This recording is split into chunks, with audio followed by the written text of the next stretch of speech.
Episode 3 की शुरुआत में विश्वांग को ड्रग की वजह से खुद को किसी के साथ इंटीमेट होने के डिजायर पे कंट्रोल करना मुश्किल हो रहा था, इसलिए युवान उसके साथ फिजिकल होकर उसे मदद करने वाला था, लेकिन विश्वांग उसे रोक देती है। युवान बोलता है कि अगर मैं ये नहीं करा तो तुम्हारी जान जा सकती है, लेकिन विश्वांग बोलती है कि मुझे कुछ भी नहीं होगा। फिर वो अपना गाउन और ज्वेलरी उतार कर समंदर में चली जाती है ताकि ड्रग का असर कम कर सके, लेकिन वो अंदर जाकर बेहोश हो जाती है। युवान ये देखकर खुद भी पानी में जाता है और विश्वांग को बचाकर पानी के बाहर ले आता है। अब सीन वैन पे शिफ्ट होता है जिसकी बेशवांग जैसे ही हालत हो रही थी, क्योंकि ड्रग तो जाते हुए बेशवांग ने उसे भी पिला दिया था, इसीलिए उसे भी अब शरीर नहीं थी किसी के साथ इंटीमेट होने की। इसीलिए वो जेल में जाकर शिनवे को पकड़कर अपने कमरे में ले आता है। वैन के सभी साथी लोग वैन और शिनवे के बीच क्या हो रहा है देखने बेडरूम तक आ जाते हैं, पर वैन उन लोगों को भगा देता है। अब उनके चले जाने के बाद वैन शिनवे के करीब आने की कोशिश कर रहा होता है तो शिनवे भी थोड़ा उसके साथ फ्लर्ट कर लेती है और फिर वाइन की कप को तोड़ वहाँ से भागने की कोशिश करती है, लेकिन वैन उसके बेल्ट को खोल देता है और सेम टाइम पर शिनवे भी वैन के बेल्ट को उतार देती है। वो पलटती है तो वैन उसका गाउन ही उतार देता है, पर शिनवे पर्दे से खुद को कवर कर लेती है। दोनों के कपड़े ऑलमोस्ट उतर ही चुके थे। अब दोनों बेड पर जाकर लव मेकिंग करते हैं। इतने में शिनवे खुद को और वैन के हाथों को एक साथ बांध देती है। सुबह जब दोनों उठते हैं तो वैन को रिग्रेट होता है कि वो रात भर शिनवे के साथ सो गया, जबकि वो तो बेशवांग को अपनी वुमेन बनाना चाहता था। वैन की बातों से शिनवे को अंदाजा हो जाता है कि बेशवांग भाग गई है। वो वैन को बोलने लगती है कि आज से तुम मेरे याद में हो, तुम मुझे मेरे घर ड्रॉप कर दो, मैं मेसवे की प्रिंसेस हूँ, मेरे दहेज में तुम्हें बहुत सारा खजाना और रहने के लिए जगह भी मिलेगी। शिनवे का मकसद वैन को यहाँ से दूर ले जाना है, क्योंकि उसे लगता है कि बेशवांग यहाँ आएगी अपने साथियों को आजाद करवाने, और ऐसे में वैन यहाँ मौजूद होगा तो बेशवांग को फिर से पकड़ लेगा। वैन भी शिनवे के साथ यहाँ से उसके घर जाने के लिए तैयार हो जाता है, क्योंकि उसे भी खजाना रहने के लिए सिर्फ जगह चाहिए थी जहाँ वो और उसके साथी रह सके। हम यहाँ बेशवांग और युवान को दिखाते हैं। युवान ने बेशवांग को समंदर से बचा लिया था और पूरी रात अपनी गोद में सुलाया। सुबह जब बेशवांग उठती है और उसे पता चलता है कि युवान ने उसे बचाया है, वो उसे थैंक्स करती है और अपना नाम, जो कि वैसे तो नकली है, पर बता देती है कि मैं बेशवांग हूँ। युवान उसको बोलता है कि चलो तुम्हें जहाँ भी जाना है मुझे बता दो, मैं तुम्हें ड्रॉप कर दूंगा, लेकिन बेशवांग बोलती है कि नहीं, मैं खुद ही चली जाऊंगी। वो असल में वापस वैन के गाँव जाने वाली है अपने साथियों को बचाने के लिए। वो युवान को बोलती है कि अब हम अलग अलग रास्ते जाएंगे। बेशवांग के पास एक डेजर्ट स्क्रॉल था जो वैन के आदमियों ने सभी सामान के साथ लूट लिया था। युवान अभी बेशवांग को वही डेजर्ट स्क्रॉल दिखाता है और बताता है कि तुम्हारी किताब है ना। युवान बताता है कि उसे मालूम है कि डेजर्ट स्क्रॉल इतनी कीमती किताब है, इसीलिए उसने उस अरब को उन लुटेरों को मारकर हासिल कर लिया। वो बेशवांग को बोलता है कि अगर तुम्हें किताब मुझे दे दो तो बदले में तुम जो भी चाहोगी मैं वो करूंगा, जिस पर बेशवांग मान जाती है और बताती है कि वो अपने साथियों को वैन के वहाँ से आजाद करवाना चाहती है, जिसके लिए युवान बेशवांग को एक और वैन के जैसे ही लुटेरों के पास ले आता है, जिनके लीडर का नाम डोंगबा होता है। वो लुटेरे समझते हैं कि युवान यहाँ पर बेशवांग को बेचने आया है। डोंगबा अपने साथियों को बेशवांग को अपने साथ रखने और युवान को मार देने का ऑर्डर देता है, पर युवान फौरन से स्वॉर्ड को डोंगबा के सर पे रख देता है। डोंगबा डर जाता है। वो दिखता है कि युवान के पास एक बैज था जो कि बोआ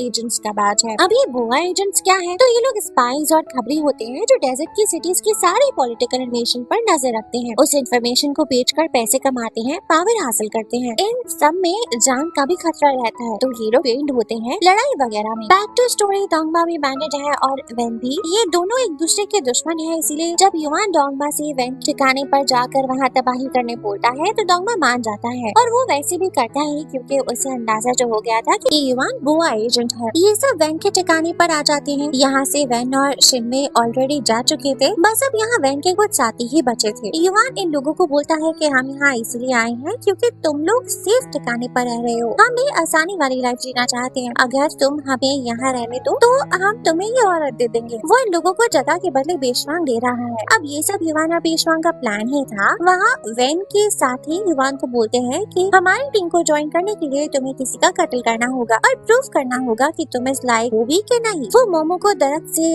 बांध देते हैं और युवान को बोलते हैं कि इसका कत्ल कर दो, लेकिन यहाँ बेशवांग सामने आकर उसे रोकती है, पर युवान बेशवांग को ही धक्का देकर गिरा देता है और चाकू से जाकर सीधा मोमो के चेस्ट पे वार करता है, यानी मोमो मर जाती है। और अब इसीलिए युवान से खुश होकर वैन का साथी मनु उसे अपनी टीम में ले लेता है और बेशवांग को उसके साथियों के साथ जेल में डाल देता है। बेशवांग अपनी बॉडीगार्ड से पूछती है कि बाकी लोग कहाँ गए, जिस पर वो बताता है कि बाकी साथी मारे गए हैं, अब ये कुछ ही लोग बचे हैं। बेशवांग उन्हें बताती है कि मैं तुम लोगों को यहाँ से आजाद करवाने आई हूँ। युवान मनु और बाकी मैंडेट्स के साथ बैठकर वाइन एंजॉय कर रहा था, तभी बेशवांग की एक नौकरानी जिससे इन लोगों के साथ गद्दारी कर वैन और उसके साथी को ज्वाइन कर लिया है, वो युवान को पहचान जाती है और सबको बता देती है कि ये भी पेशवांग का साथी है। ये सुनते ही यहाँ भागम दौड़ी मच जाती है। जेल की फीस पहले ही युवान ने वैन के आदमियों से चुरा कर पेशवांग को दे दी थी, जिसको यूज करके पेशवांग खुद को और अपने साथियों को जेल से आजाद करवा देती है। भागते हुए उसके काफी लोग मारे जा रहे थे और जो मोमो हमने देखा था कि मर चुकी है, वो बस मरने का नाटक कर रही थी। युवान ने उसे सच में नहीं मारा था। ये लोग मोमो को भी आजाद करवा लेते हैं, लेकिन भागते भागते अब मोमो को सच में तीर लग जाता है। पर युवान पेशवांग और उसके सभी साथियों को वैन के साथियों से बचाकर एक सेफ जगह पर ले आया था। मोमो को जैसा कि तीर लग गया था, मोमो बस आखिरी सांसें ले रही थी। पेशवांग उन्हें बोलती है कि आप अभी नहीं मर सकती, पर मोमो बोलती है कि मेरा वक्त आ गया है। वो पेशवांग को अनाची की एक ट्यून प्ले करने बोलती है, जिसे वो अपने होम टाउन मरते हुए याद कर पाएगी। जैसा कि मोमो और पेशवांग की माँ अनाची से ही बिलोंग करते हैं, इन लोगों ने वो ट्यून पेशवांग को भी सिखा दी होगी। पेशवांग फ्लूट से वो ट्यून बजाना शुरू करती है कि इतने में मोमो मर जाती है। पेशवांग मोमो को दफना देती है। युवान के अलावा पेशवांग के सिर्फ 2 ही साथी बचे थे, एक उसका बॉडीगार्ड और एक नौकरानी। पेशवांग उन्हें चॉइस देती है कि अगर वो अभी भी इसका साथ छोड़कर जाना चाहते हैं तो जा सकते हैं, क्योंकि आगे का रास्ता और भी मुश्किल हो सकता है। पर वो लोग हमेशा पेशवांग का साथ देने का वादा करते हैं। अब जैसा कि पेशवांग ने वादा करा था युवान से कि अगर वो इन लोगों को वैन के ठिकाने से बचाकर सेफ जगह ले आएगा तो ये उसे डेजर्ट स्ट्रॉल देगी, इसलिए अब पेशवांग युवान को अब वो डेजर्ट स्ट्रॉल दे देती है। अब युवान जाने वाला था, पर पेशवांग उसे बोलती है कि मुझे तुमसे एक और फेवर चाहिए, तुम हमें सही सलामत उन पर पहुंचा दो, क्योंकि इनके पीछे वैन के साथी पड़े हुए थे और अभी रास्ते में और भी रुकावटें आ सकती थी। ऐसे में उसने देखा कि युवान काबिल है, इसलिए दोबारा उसे मदद मांग ली। युवान पूछता है कि इस मदद के बदले में तुम मुझे क्या दे सकती हो, जिस पर पेशवांग बोलती है कि मैं इसके बदले फिलहाल तो कुछ भी नहीं दे सकती, क्योंकि मेरा सारा सामान तो लुट चुका है, पर मैं वादा करती हूँ कि बाद में तुम जो भी मांगोगे मैं तुम्हें दूंगी। युवान मान जाता है, लेकिन जब ये सब यहाँ से निकल रहे थे तो पेशवांग को चक्कर आ जाते हैं। उसे थोड़ा आराम की जरूरत थी, इसीलिए वो अपने दोनों साथियों को युन पे पहुँचने बोलती है और खुद युवान के साथ जाती है। युवान घोड़े को पकड़ के चल रहा था और पेशवांग घोड़े के ऊपर बैठी थी। युवान उसे बोलता है कि तुम अपनी लाइफ में बहुत कुछ कर सकती हो, टैलेंटेड हो, पर शादी की वजह से तुम बाउंड हो जाओगी। तुम्हारे पास डेजर्ट स्ट्रॉल था, तुम कहीं पर भी पनाह ले सकती थी। जिस पर पेशवांग बोलती है कि उसके पास कोई और ऑप्शन नहीं था, मेसवे के आपसी झगड़े चल रहे हैं और तियांडू तो कई सालों से बंद पड़ा है। वो युवान को बोलती है कि हमारे पास वक्त नहीं है, इस स्पीड पे गए तो टाइम पर युनपाई नहीं पहुंच पाएंगे, तुम भी घोड़े पर आ जाओ। दोनों घोड़े पर एक साथ ही बैठ जाते हैं और अब इन दोनों के पीछे वैन के आदमी आ गए थे, इसलिए युवान और पेशवांग घोड़े से उतर जाते हैं और घोड़े को ऐसे ही भगा देते हैं ताकि वैन के आदमी भटक जाएं। घोड़ा होशियार है, वो काम खत्म करके वापस आ जाएगा। वैन के साथ ही लेकिन इसी तरफ आ रहे थे, इसलिए वहाँ पर एक हट्टा था जिसके अंदर युवान पेशवांग को लेकर छुप जाता है और काफी क्लोज थे। युवान ने तो पेशवांग को उसकी बैग से पकड़ लिया था। वैन के आदमियों को लगता है कि यहाँ कोई भी नहीं है, इसीलिए वो लोग यहाँ से चले जाते हैं। युवान और पेशवांग भी खड्डे से बाहर आने वाले थे, पर अब थोड़ी सी मट्टी पेशवांग की आंखों में चली जाती है, जिसे फूंक मारकर युवान सही कर देता है। अब रात गुजारने के लिए दोनों एक इन में ठहरते हैं, एक यानी रात गुजारने के लायक छोटी होटल। इनका ओनर फौरन से ही युवान को देख उसे बात करने बढ़ता है, लेकिन पेशवांग को देख रुक जाता है। ये दुकान का ओनर बना हुआ इंसान असल में युवान का बॉडीगार्ड है। ये भी एक बुआ एजेंट है, बल्कि ये पूरा ये बुआ एजेंट्स का अड्डा है। बॉडीगार्ड ये देख कर के युवान किसी लड़की के साथ है, वो बुआ एजेंट वाली कोई बात नहीं करता और इन्हें रूम्स अलॉट कर देता है। अभी युवान पेशवांग के कमरे में था, तभी पेशवांग उसे पूछती है कि जो डेजर्ट स्टॉल मैंने तुम्हें दी है तुम उसका करोगे क्या वैसे, जिस पर युवान बताता है कि उसे मालूम है कि ये किताब कीमती है, इसको देकर मैं किसी अच्छी लड़की से शादी कर पाऊंगा। फिर पेशवांग अब सोने लगी थी, तो इसीलिए युवान अगरबत्ती में कुछ ड्रग्स को मिलाकर चला जाता है। अब युवान यहाँ से एक दूसरे रूम में जाता है जहाँ कुछ लोग उसका इंतजार कर रहे थे। पता चलता है कि ये सभी लोग बुआ एजेंट्स हैं और युवान उनका चीफ है। युवान तो तियांडू में भी था, लेकिन अभी उस बारे में ज्यादा नहीं बताया गया। फिलहाल युवान को हम बुआ एजेंट्स के चीफ की आइडेंटिटी से ही जानते हैं। जैसे ही युवान होटल में आया, इन लोगों ने बाकी कस्टमर्स को यहाँ से भगा दिया और बाहर क्लोज का साइन लगा दिया। युवान और उसके साथी किसी मिस्टर रॉन्ग नामी आदमी को ढूंढ रहे हैं। इन्हें पता चला है कि वो युनपाई में पाया गया है और उसे युनपाई के लॉर्ड ने पकड़ लिया है। युवान और उसके साथी युनपाई इस मिस्टर रॉन्ग नामी आदमी को ही ढूंढने जा रहे हैं। इन्हें तियांडू के कुछ स्पाइस के बारे में भी पता चला है जो इनकी खबर दूसरों तक पहुँचा रहे हैं। युवान उन स्पाइस को मार देने का ऑर्डर देता है, जिसके बाद उसके साथी सभी स्पाइस को मार कर आते हैं। अब दिखाते हैं वेन और शिनवे को जो मेसुए जा रहे थे, पर शिनवे बताती है कि उसे वापस जाने का रास्ता नहीं पता है, इसीलिए वैन बोलता है कि उन्हें मेसवे पहुंचने के लिए वहाँ के मैप की जरूरत होगी। वो इसी इन के पास आ जाते हैं जहाँ बेशवांग और युवान ठहरे हुए हैं, यानी बोआ एजेंट्स का अड्डा। अब वैन ने देख लिया था कि होटल में क्लोज्ड का साइन लगा हुआ है, लेकिन उसे वहाँ पर एक फ्लैग भी दिखा था जो कि बोआ एजेंट्स यूज करते हैं। वो समझ जाता है कि ये बोआ एजेंट्स का अड्डा है। वो यही सब शिनवे को बताता है और बोलता है कि बोआ एजेंट्स के पास डेजर्ट की सारी सिटीज की इंफॉर्मेशन होगी। मुझे लगता है कि मेसवे का मैप भी हमें यहाँ इनके पास से मिल ही जाएगा। वो शिनवे को बोलता है कि अब हम इस होटल के अंदर जाकर कमरा मांगेंगे और तुम्हें मेरी बहन होने का नाटक करना होगा। जिस पर शिनवे बोलती है कि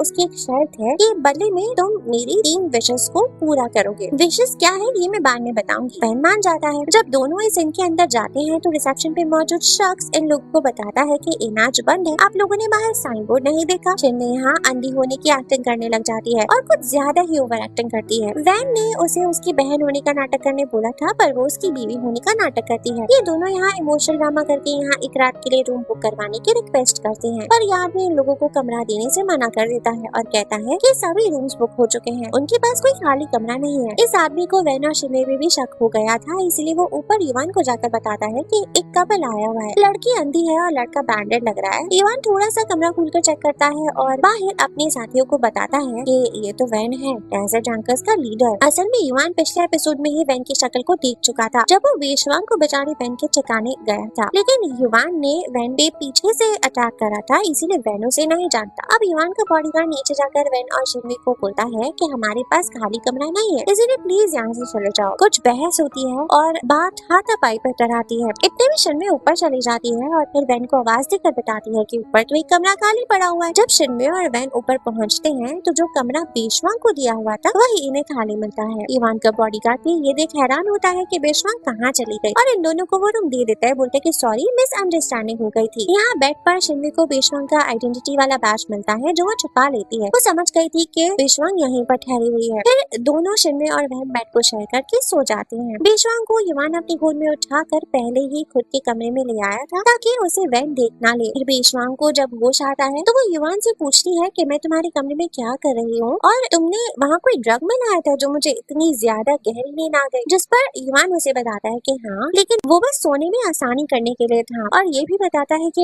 यहाँ पर वैन आ गया है और यही ठहरा हुआ है, इसीलिए मैं तुम्हें अपने रूम में ले आया हूँ ताकि प्रोटेक्ट कर सकूं। कमरे में अब युवान का बॉडीगार्ड उसे ये बताने आता है कि बेशवांग कमरे में नहीं है और वैन और शिनवे ने वो रूम ले लिया है, लेकिन जब वो बेशवांग को कमरे में युवान के साथ देखता है तो बात पलट देता है और ये कहता है कि मैं आप लोगों को ये बताने आया हूँ कि आप दोनों भले ही एक रूम में हो, लेकिन आपने 2 कमरे बुक करवाए थे, इसलिए रेंट तो दोनों का ही भरना पड़ेगा। जिस पर युवान बोलता है कि हाँ हाँ दे देंगे हम रेंट, ऐसे ही थोड़ी ना भाग जाएंगे। बॉडीगार्ड चला जाता है। सुबह होते ही वैन यहाँ इधर उधर मेसवे का मैप ढूंढ रहा था और जब तक वो बिजी था शिनवे बेशवांग को ढूंढ लेती है। वो उसके कमरे में जाती है और उसे बात करने वाली होती है कि वहाँ युवान आकर उसे पकड़ लेता है, पर बेशवांग उसे छोड़ने बोलती है और बताती है कि ये मेरी दोस्त है। युवान पूछता है शिनवे से कि वो कौन है और वैन के साथ क्यों आई है यहाँ पर, जिस पर शिनवे सब कुछ बता देती है कि वो असल में मेसवे की प्रिंसेस है और वैन ने इसे किडनैप कर लिया था और वो बस बेशवांग की मदद करने की कोशिश कर रही है। शिनवे बेशवांग को वो बैज वापस कर देती है जो उसे बेड से मिला था और ये भी बताती है कि वैन यहाँ मेसवे का मैप ढूंढने आया है। सुबह बिल पेमेंट के टाइम शिनवे होटल में सीन बना देती है वैन के कहने पर। वो वाइन को गिरा देती है तो बॉडीगार्ड जो रिसेप्शन पे खड़ा हुआ था वो जाकर शिनवे को रोकने लगता है। रिसेप्शन खाली हो जाता है जिसका फायदा उठाकर वैन रजिस्टर को चेक करता है जिसमें से उसी मेसवे का मैप मिल जाता है। ये मैप युवान ने ही रजिस्टर में जानबूझ कर रखा था ताकि वैन मैप को ले और चलता बने यहाँ से। अब दोनों यानी वैन और शिनवे यहाँ से चले जाते हैं और युवान और बेशवांग भी, लेकिन बेशवांग को युवान के बोआ एजेंट्स होने पर शक हो गया था क्योंकि उसने यहाँ पर फ्लैग भी देखा था और कुछ लोगों के पास बोआ एजेंट्स का बैच भी। युवान और बेशवांग रास्ते में थे कि उनसे वैन के आदमी फिर से टकरा जाते हैं और इस बार तो वो तीर ही चला देते हैं जो युवान की पीठ पर लग जाता है और वो घोड़े से नीचे गिर जाता है। वो खड़ा होकर बेशवांग को यहाँ से भाग जाने बोलता है, लेकिन बेशवांग उसके करीब जाकर उसे अपने साथ घोड़े पर बैठा ले जाती है और ये लोग घोड़े को अब तेजी में भगाते हैं। बेशवांग बोलती है कि बस इन पर आने ही वाला है और वहाँ घुसने की हिम्मत वैन के आदमी बिल्कुल भी नहीं करेंगे। इसीलिए अब हम देख पाते हैं कि अब युवान और बेशवांग इन पर पहुँच गए थे और वहाँ एक खाली घर में ठहरते हैं। ये घर युवान का ही था। यहाँ पर बेशवांग युवान की मदद करने की कोशिश करती है, लेकिन युवान गलत समझता है और बोलता है कि कहीं तुम मुझे मार कर डेजर्ट शॉल तो नहीं हासिल करना चाहती हो। जिस पर बेशवांग भड़क जाती है और बोलती है कि अच्छा फिर मैं तुम्हारी मदद नहीं कर रही, ठीक है। जिस पर युवान उसे बोलता है कि तुम मुझसे डेजर्ट शॉल हासिल करने के लिए मदद कर रही हो ना। बेशवांग बोलती है कि ऐसा कुछ भी नहीं है और वो युवान की पीठ पर से एरो निकाल लेती है, पर वो सोचती है कि ये एरो बहुत डीप तक गया था और उसमें जहर भी है। किसी भी मामूली आदमी के लिए इतना सा बर्दाश्त कर पाना मुश्किल होता है। सिर्फ वही जो बहुत ज्यादा ट्रेनिंग किया हो